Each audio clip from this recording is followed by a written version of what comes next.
Fellow Star Wars fans, the Clone Wars are coming to a close soon, but I haven't seen the show yet. Take a journey with me as I watch through the Clone Wars for the first time.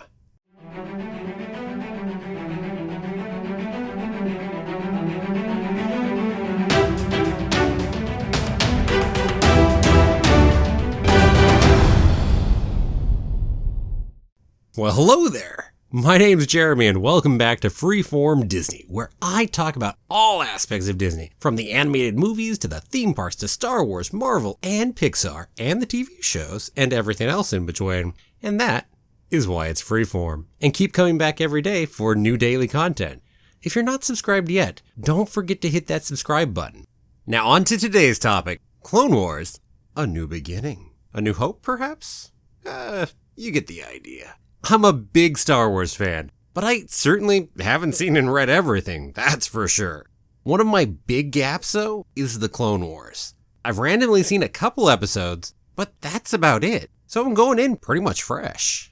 I did some looking into the best way to watch the series and came up with three main possibilities: release order, chronological order, or ultimate order. Release order is the order they were originally aired. Chronological order is the order that they take place inside the Star Wars timeline, and Ultimate Order takes chronological order, but also moves a few episodes around to help facilitate some better story arcs. From what I saw, chronological order seems to be the most popular and is recommended by those who have watched it both ways, and even those who have only seen it in release order. It's also recommended on Star Wars' own website. Now, Ultimate Order was also tempting, but I decided, ultimately, to go with chronological order. I'll have links to each of those viewing orders down below in the description in case you're interested in checking them out. Oh, by the way, quick note, there'll be spoilers ahead, matey. I'm aware of a few things about Clone Wars, although not a whole lot of the details, which I'm happy about because that means I'm not spoiled on too much yet. So that means I've got some limited knowledge about things like Ahsoka, Ventress, and Darth Maul. But still, not that much knowledge there. I'm also aware that I may have to force my way... Anyway. That I may have to force my way through the first couple seasons, but that it starts getting much better, especially say at season 3, so I've heard. So wish me luck. Over the last few days, I've started watching Clone Wars, and as of now, I've watched the first 2 episodes, the movie, and the 2 season 3 episodes right after it in chronological order. So that's what I'll be talking about today. Roughly 8 episodes worth of Clone Wars. Going in chronological order, the very first episode I watched was Season 2, Episode 16, that's Cat and Mouse. So this is the start of the battle over at Christophsis. And this episode is heavily Anakin focused and very much a space episode as we're up in orbit around the planet Christophsis, trying to get help to Bail Organa on the ground below, who is needing supplies to help keep the fight going. So right off the bat, Trench, who's the antagonist of the episode, who's kind of this spider-looking commander of a separatist fleet, who really sounds like Boss Nass. That's definitely what I'm thinking as I'm listening to him the whole way through the episode. And, he works as an adequate enough antagonist for the episode. Nothing to write home about, though. But it was neat to see a different alien, at least. And that was nice. And I noticed that bit here in the first episode. Oh, Obi-Wan's opening line feels so like Kenobi. I love that. Right off the bat, it was definitely helped pull me in a little more because I got that feeling. And I love the interactions between Anakin and Obi-Wan largely. Those are nice. And getting to see some of the uniqueness in the clone troopers was really cool. I know I've heard a little that does happen through Clone Wars, that we get to see a bit more of the uniqueness of the clones. And that starts right here off the first episode I watched, and that was nice. And I couldn't help but chuckle at Bail Organa's line of, "Help us, General Kenobi, you're our only hope." Gotta toss in some little references, right? Oh, I also liked, the clone troopers giving us conversation about Anakin. You learn pretty quickly when you're serving under General Skywalker. You're always on the offensive. Well, that sounds like Anakin, yes. I did definitely have some problems with the episode, too. I mean, first off, what a horribly dumb attack by Anakin. We'll decloak the ship, launch some missiles from incredibly far away, and hey, guess what? They get to put up the shields before, and now they know we exist. I guess the point was to distract, but you got a cloaked ship. Why don't you get right up next to it, launch a little bit closer? No? Anyone? Ah, well. Oh, and Trench's ship apparently sucks. To be able to shoot its missiles off that he needs to shoot, he's got to lower the shields, and apparently can't re-raise them in time to defend himself. Oh, and Trench didn't even realize his ship couldn't raise his shields. It's like, hey. Well, hopefully this show logic gets a little better here later as we go. So, I mean, it was definitely too easy a victory. The challenge wasn't really there. It was just, hey, we learned our lesson, and we win. But that said, the episode was certainly enjoyable enough. I certainly wouldn't call it a bad episode. I enjoyed it.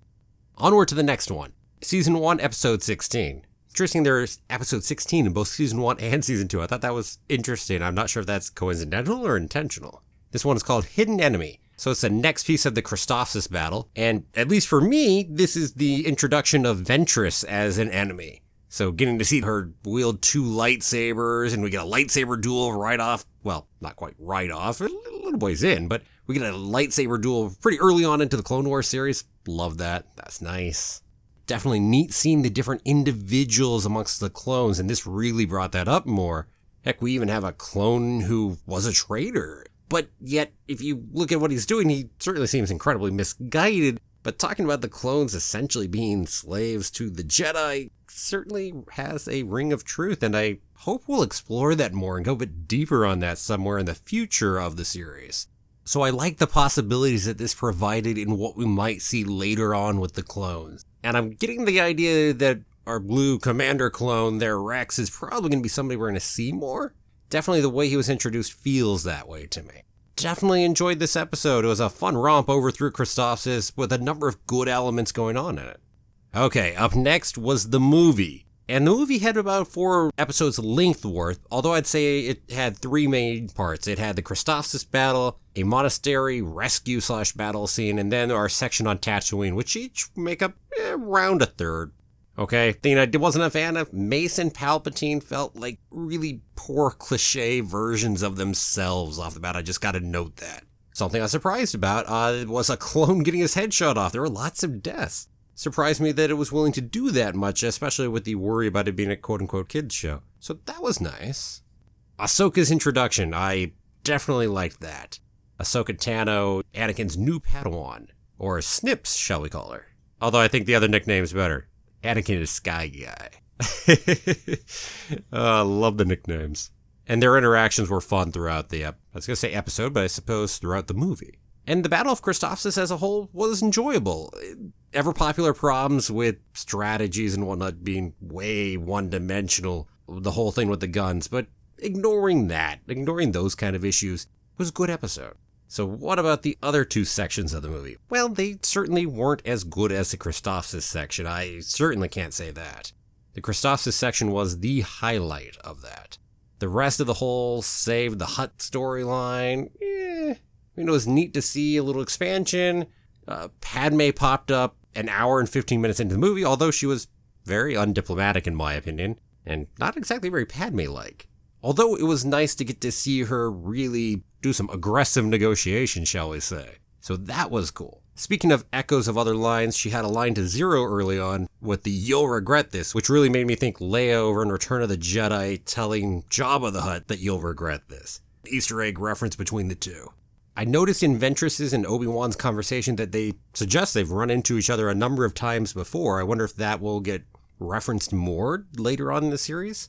I know Ventress is definitely going to pop up more, but it's interesting about that heritage, and I'm curious where that's going to go. Oh, and I definitely enjoyed Dooku in it.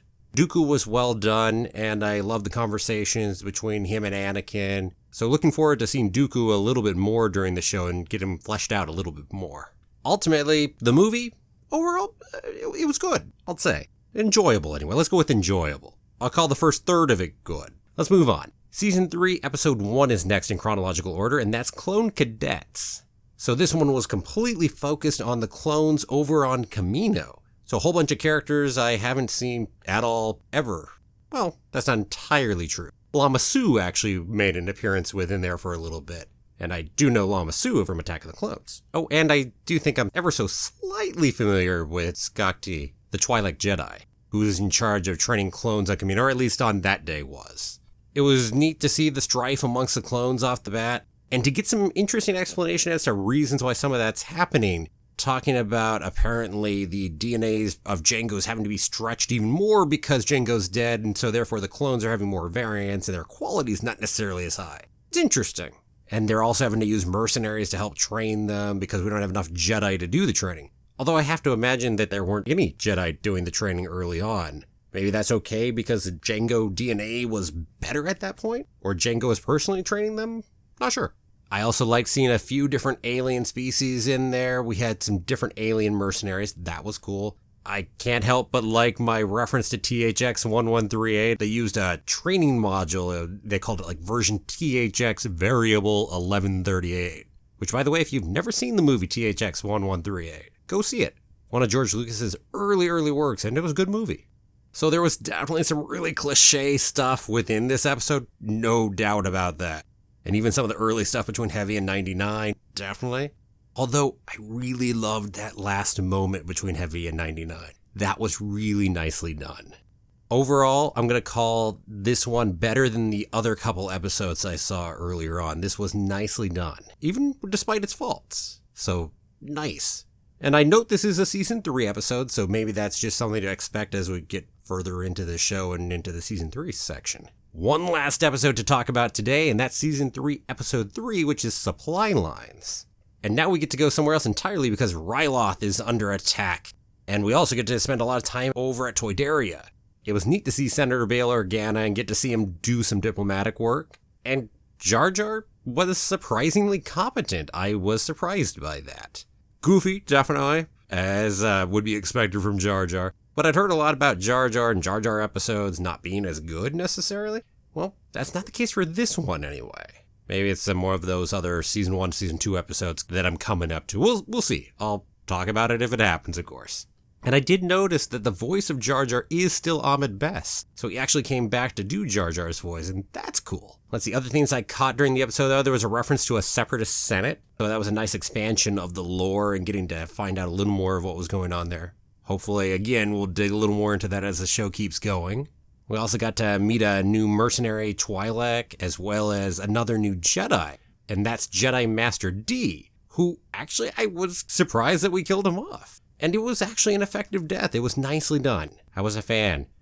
Someone I'm really hoping to see some more of in the future, King Katunko of the Toydarians. He was nice in this episode. I'm hoping to see some more of the Toydarians, help round them out a little bit more beyond just knowing Watto. And just a comment, as usual from what I've seen in the first couple episodes, the last episode, the movie so far, as is often the case, things that are happening within there are definitely too simplistic and unrealistic, but oh well. Moving on, that's okay, work with it. The characters, definitely interesting, well done. And I'm looking forward to where it's going, especially as it gets deeper into season 3, 4, 5. Although I've got to get through seasons 1 and 2 first, right? But I've got to say, talking about all of this so far, I felt it was a good introduction to Clone Wars. Some of it was definitely better than I expected, actually, especially for what I'd worried about. And I'll also admit that some of it was, well, not so great. But nothing in here was really outright bad. I'm excited about getting further into the show now. And admittedly, with these episodes out of the way, I am now facing down the barrel of the season 1 episodes, and I'm a little bit worried. Although, I'm trying to avoid the anger, hate, and suffering. And I'm not that worried. After all, looking at these, the quality is definitely there enough to make it through. And even if it's a case of, say, a rocky ride, I'll make it through there. And these season 3 episodes definitely seem to be better quality than the early ones. So I'm looking forward to when I get there. So what will I do next for a video? I'll probably put one out when I finish season 1. Although, if I feel I've got a fair bit to talk about before I get to that point, maybe I'll put one out a little earlier. And I don't know how long it'll take till I get to that next video, but stick with me, it will come. What about you? Have you seen the Clone Wars? Did you watch it in release order or chronological order? Or maybe some other order altogether? Let me know down below in the comments. And thanks for watching. If you liked it, please give it a like and share it with anyone else who will too. I'll see you back here tomorrow for another new episode of Freeform Disney. And if you haven't done it yet, click that subscribe button and ring the bell. Have a magical day, and may the Force be with you always.